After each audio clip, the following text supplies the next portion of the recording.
Hey everyone, this is Isaac, and welcome back to another Premiere Pro tutorial. In this video, I'm going to show you how to fix shaky footage in Premiere Pro using the warp stabilizer effect. It's super easy and it'll make your handheld clips look way smoother. Let's get started. First, select the clip you want to stabilize in your timeline. Then, go to Effects panel and search for warp stabilizer.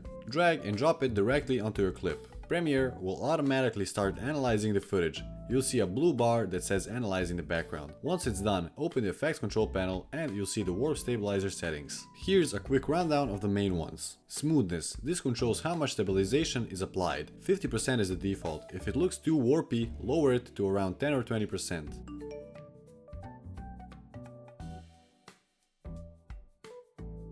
Result. Choose between smooth motion or no motion. Smooth motion keeps some camera movement and no motion completely locks the shot. I recommend keeping it to smooth motion because as you can see, this one is a mess.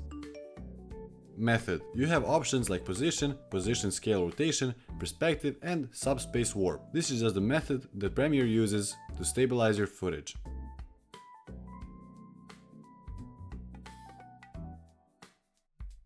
Border framing controls how Premiere handles the edges. Stabilize, crop, auto scale is the most common and gives the cleanest results. That's it for this video. If you found this video useful, subscribe for more tutorials like this one. Check the description below for the links of all my socials, and if you have any questions or future video requests, leave them down in the comments below.